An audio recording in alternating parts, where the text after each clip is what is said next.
and Judge Marchand himself was very politically connected, particularly through his daughter. However, I did want to make an announcement. This room, this is a one-time only appearance pretty much here. Kind of scheduling issues for now on for those who come regularly will be in the other room that usually the Judiciary Committee is in.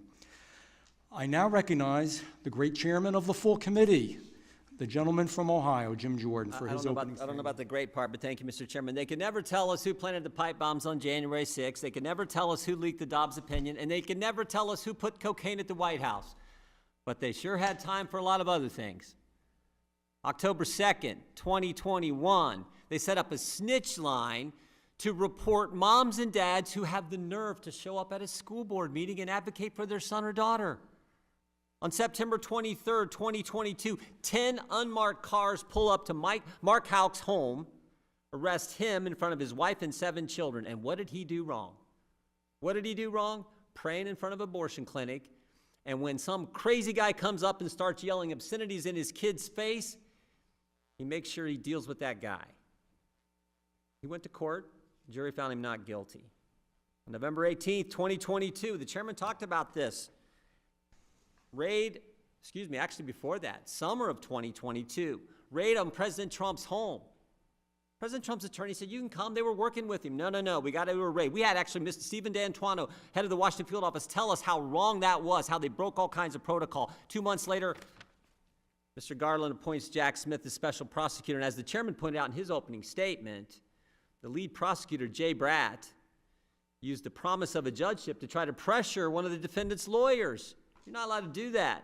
We're going to talk to Mr. Bratt at some point in this committee. We'll have him in for a deposition. January 23rd, 2023, FBI Richmond field office issues a memorandum where it says, if you're a pro-life Catholic, you might be a domestic violent extremist. Can't tell us who put cocaine at the White House, but you can call Catholics extremists. Spring of 2023, 2 brave whistleblowers come forward and tell us about the sweetheart deal that David Weiss was trying to do for Hunter Biden. Of course, those guys' reward for coming forward as good, brave whistleblowers was to have their security clearances taken from them and be retaliated against. 6:01 a.m., March 19th, 2024, Brian Malinowski, Little Rock, Arkansas, highest paid official in the Little Rock government, runs the Bill and Hillary Clinton Airport. 6:01, all these folks show up in the morning. First thing they do is put tape on the doorbell cam, and they're coming after Mr. Malinowski, a warrant, search his home, because they believed he had sold 6 guns that he wasn't supposed to sell. 6:01, tape on the doorbell cam. 53 seconds later, Brian Malinowski shot in the head, later dies.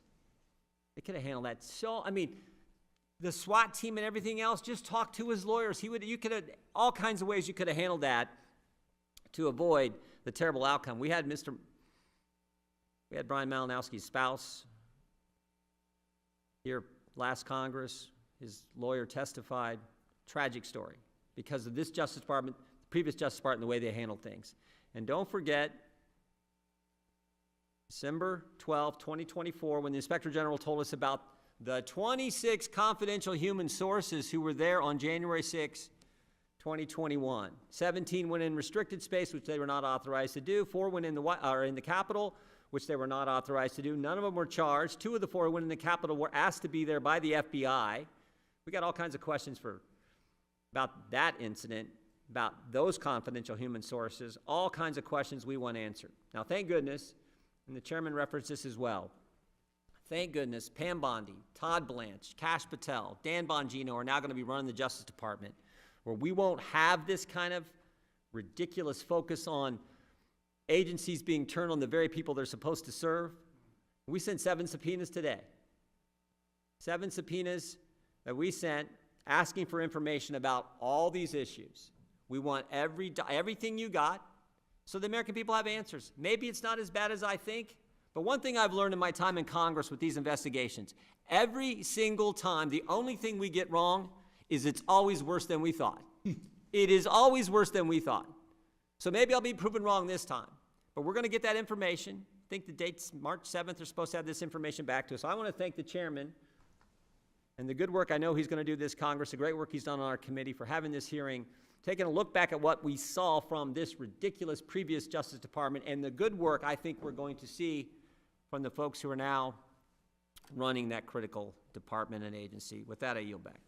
Thank you, Chairman. I now recognize the ranking member of the full committee, Mr. Raskin, for his opening statement. Mr. Chairman, thank you very kindly.